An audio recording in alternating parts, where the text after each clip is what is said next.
and your professional degrees, and sort of a short overview of your CV, you know, where you've worked and what positions you held Okay. at MIT and what you're doing now at the Institute. Okay.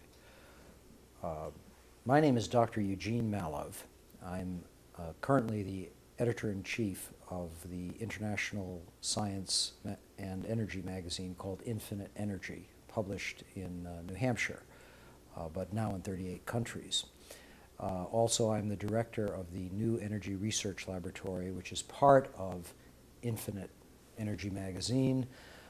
The actual corporation in the state of New Hampshire, right near Concord, is called Cold Fusion Technology Incorporated. Magazine has been in existence since 1995. I have 2 engineering degrees from MIT, a Bachelor of Science in Aeronautical Astronautical Engineering in 1969. I have a master's degree from MIT, also in Aeronautical Astronautical Engineering in 1970. I also have a doctorate, SCD, Doctorate in Engineering, from Harvard University School of Public Health in Environmental Health Sciences, 1975. At MIT, I did my master's thesis in advanced propulsion, specifically the liquid core nuclear rocket engine, particular design which involved actually hands-on experimentation with modeling and water jets and so forth. And at Harvard, I was involved in energy systems involving the liquid metal fast breeder reactor and suppressing sodium aerosols, sodium plutonium aerosols that might occur in the event of a fire in the containment vessel. Of course, that type of technology is no longer used. After Harvard and MIT, I worked as the research engineer, senior research engineer at Harvard Air Cleaning Laboratory on that type of nuclear system. I also then went back into aerospace and worked for several years in such companies as the Analytic Sciences Corporation, which has offices now in many places, but then it was Reading, Massachusetts. I worked at the J-Corps Systems Engineering office in the Boston area, Northrop Precision Products Division, again, high-tech aerospace type companies. I worked on inertial navigation systems, but I always retained my interest in propulsion and very advanced propulsion. Worked as a consultant actually from 1970 through 1980 for Hughes Research Laboratories, Exploratory Studies Division, under Dr. Robert Forward, world-renowned physicist in zero-point energy and so forth. And he and I were very interested in the search for extraterrestrial intelligence by the microwave means typically, but also in advanced propulsion systems. That ultimately culminated, by the way, since I'm a science author, in the Starflight Handbook, Pioneer's Guide to Interstellar Travel, co-authored by myself and Dr. Gregory Matloff, published in 1989. Proud of that book. I'm an author of The Quickening Universe, Cosmic Evolution and Human Destiny, St. Martin's Press, 1987. My most important book was my third book, Fire from Ice, Searching for the Truth about the Cold Fusion Furor. That was done in 1989 also. And the way that all came about, just in a nutshell, I had evolved to be both a journalist and an engineer, okay? And it's a nice compatible combination. I was the chief science writer at the MIT News Office when the cold fusion story out of Utah broke on March 23rd, 1989. And I was at MIT, my alma mater, as serving proudly as the chief science writer in the news office. Backing up just a little step, because it is relevant to the overall bio, I was, for a time, a year and a half or so, at the Voice of America in Washington as one of the 2 major science broadcasters and journalists in the current affairs division, and served proudly in that capacity as well. So that's basically my rather unusual life of science and journalism in a nutshell. Great, thank you. Now I'd like for you to summarize, what we really want to focus on is not to get into the arcana of cold fusion, but to talk about it from a public policy, scientific orthodoxy, and suppression point of view, if you can. just sort of discuss that and other new energy areas and the kind of environment that has existed, that is existing today in scientific circles and in policy circles that have kept these things sort of off the radar screen of our society. To focus on that area would be really helpful. I encountered cold fusion and my entry into what might be called today, or is called today, the new energy area, because I was the chief science writer at the MIT News Office. And it was essential at the time when Drs. Pons and Fleischmann on March 23rd made their announcement at the University of Utah that they had created apparently a source of energy, they said, that had more energy coming out than in a jar, vessel of heavy water on which they had taken careful measurements. They thought that the amount of heat coming out was so large that it had to be a nuclear source. They were excellent chemists, world class. They could not see anything else but a nuclear explanation, even though they didn't have proof of it, other than the magnitude of the excess heat and some preliminary indications of nuclear products. That's how it began. And by the way, it's always nice to mention that this was only 12 hours before the Exxon Valdez ran aground off Alaska, a kind of a cosmic coincidence of great significance in some respect. History will record that, I'm sure. But I had to represent the views of both positive, negative, neutral people at MIT to the world. Everyone wanted to know, is this Pons-Fleischmann experiment correct or not? I didn't believe it myself at the time. I was fascinated by this claim. How could anyone be claiming that there could be a nuclear reaction in a mild electrochemical cell? Seemed strange, okay?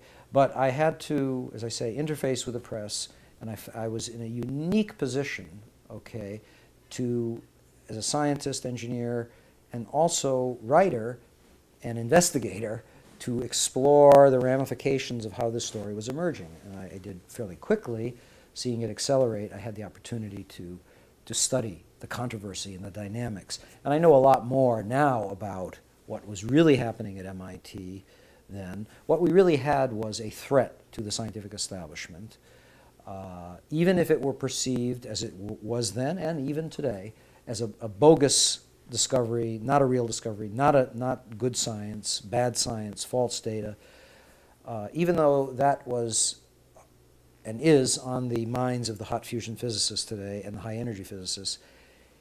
The threat of it even being implied as real and having monies, shall we say, being diverted from their favored programs, and that was a threat, no question. It was an actual threat of that happening.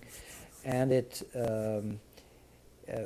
they fairly quickly identified what they thought were flaws in the Pons-Fleischmann claim, such as, if this really is fusion, they should be dead. A certain amount of neutrons would be expected, according to the classical formulation. As it turns out now, we now know, and it only took me about 2 years to conclude that 91, it was real. Overwhelmingly compelling, as I said, in Fire from Ice. It was real. Now it's 100% certain.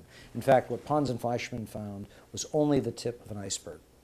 And this is a huge controversy, one of the largest, maybe most intense controversies in the history of science, in the sense that it's occurring in the modern age, well documented in video and print media and books and everything. Huge quantities of technical literature published by the proponents, a much smaller amount by the people who found so-called negative results. And the intensity of this controversy certainly equals controversies of the past, like the Galileo Copernican revolution. And I've learned about the dynamics of it. What was done, I've heard you say that at MIT that there were actually results that were falsified or altered. Talk about that. To what extent did the status quo try to protect the status quo in this area? Two very dramatic events occurred at MIT while the cold fusion story was evolving. Remember, March 23rd, 1989, the announcement. But within weeks, the hot fusion people were going into action behind closed doors to disprove them, okay? And they came up with results about the neutron claims of Pons and Fleischmann, which seemed to suggest that not only were Pons and Fleischmann wrong because they looked at their signal of their kind of gamma ray spectrum that would give evidence of the neutrons, the kind of detector they used. And they said, oh, this isn't quite right. They don't know what they're doing. Therefore, we know clearly that they don't have neutrons. They don't have neutrons. And besides, everyone knows if they did have neutrons and that equivalent amount of heat corresponding to that number of neutrons that they should have, they'd be dead. So they made some illogical leaps of faith, and they killed it off by press release, ironically. They planted a story in an opposing paper to the Boston Globe, the Herald, and then due to fear of being sued, they denied what they said. The head of the hot fusion lab, Ronald Parker at MIT at the time, said they were guilty of, Pons and Fleischmann, guilty of scientific schlock and probable fraud, or possible fraud, I'm sorry. So that was a press plant that activated and gave permission to the rest of the physics world, which was already getting impatient with this whole business that was highly circulating in the press at the time. And it was like, here's permission now. We, MIT, are saying it's fraud. You too can say it's fraud and incompetence. And it was downhill from there. It was May Day, May 1st, 1989. But then, as I was completing my book in 91, the spring of 91, and it had been building up that the data certainly was trending very, very positive. And tritium had been discovered, anomalous tritium, excess heat, suggestions of helium-4, now ratified, by the way. So I was going to finish the book off and claim what I claimed. I inadvertently was looking through some piles of paper that had been given to me in a casual manner by all these hot fusion physicists as they were trying to do their calorimetric repeat of the Pons-Fleischmann experiment. And to my utter astonishment, I can remember sitting at my desk in my study and actually seeing these two sheets of paper, wads of paper, reports, one dated July 10th, 1989, and another dated July 13th, 3 days apart. The difference between July 10th and 13th was dramatic. And my initial reaction was, oh, here's in July 10th, control experiment, light water, heavy water, the real Pons-Fleischmann experiment, showing in the raw data excess heat, what looked like excess heat on the graph. Whether it was correct or not is not important, but it looked on the graph like, oh, gee, that's dominantly positive. One would conclude from that data alone, gee, if we get that on the experiment, that's exciting, okay? But then on the 13th, it was shifted completely. It was altered. They did some standard averaging, which was appropriate, that is in time blocks, but the level of the signal had been utterly changed. And I was stunned. I couldn't believe what I was seeing. It looked like monkey business to me at the time, and it has turned out to be exactly that. It was a lower echelon person in the Plasma Fusion Center at MIT, one of the 16 authors of a scientific paper done under Department of Energy contract that had altered data. And that data is scientific fraud, as far as I'm concerned, and many other people are concerned. It was represented as a negative result when it was positive. Didn't prove cold fusion, even if the positive result was a legitimate positive. But the representation of the altered data as a negative was clear fraud. No question. It's been referred to legal authorities in the government. I asked for a review at MIT, got nowhere. If this type of manipulation had occurred in any legitimate research area, such as cancer research, AIDS research, global warming research, anything that's accepted as reasonable to be researching, and this kind of shifting were determined in a normal university setting, the people would lose their jobs, they wouldn't be in science. And yet, these people today, their data is used today, year 2000, and all before, to reject patents. It's not the only thing they use to reject patents of American citizens and other people applying for cold fusion patents. But the MIT data is held up, Caltech data is held up, Harwell Laboratory in England data held up. It's a travesty, a very amazing thing. One of the most amazing things about that data, to finish here, is that they attempted, 3 electrochemists with PhDs, attempted to get mere scientific correspondence to critique the Caltech erroneous data. They published it wasn't fraudulent, it was erroneous. They had data which they misinterpreted improperly in the Nature paper based on algebraic mistakes. These mistakes were pointed out in correspondence to the editors of Nature. Nature refused to publish it. Very briefly, in the Yeah, interest of time time, crunch. can you, I'd like to hear your opinion about whether or not there are viable energy and propulsion systems in existence today to solve the fossil fuel and environmental problems attending those fossil fuel systems. Okay. We know for a fact today that the cold fusion, low energy nuclear reactions are real. It's a class of reactions of nuclear, non-dangerous reactions producing dominantly heat but also nuclear changes. Very beneficial type of powerful reaction. That is a commercially emerging technology in the hands of a number of companies. It's difficult technology, but it will, under the proper circumstances of proper patenting and money and what have you, it will emerge as a universal energy source. And I just want to say that at least one of the reactions is indeed cold fusion. Literally the joining of two heavy hydrogen nuclei to form helium-4. This has been demonstrated repeatedly. Dr. Les Case, MIT graduate, his process has been repeated at SRI International. There is absolutely no doubt about this. And what that means is that in 1 cubic kilometer of ocean, if you fuse all the heavy hydrogen, which is just 1/6500th of that cubic kilometer of ocean, that would equal the oil energy of combusting all the known oil reserves on Earth. So for all practical purposes, we know today, scientifically, in a very careful manner, supported by a mountain of additional supporting evidence, that at least is possible in principle and nearing commercial application. Are there other types of systems of electromechanic, zero point, quantum vacuum, that you think are also promising? I believe that cold fusion has opened my eyes to yet other possibilities.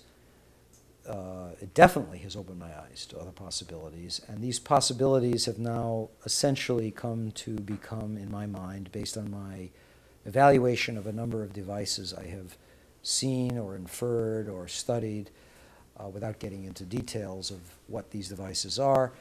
In a few instances, I can say there are clearly over-unity electromagnetic devices, things that produce more electrical energy out than in. We are not in Kansas any longer. This is spectacular new physics.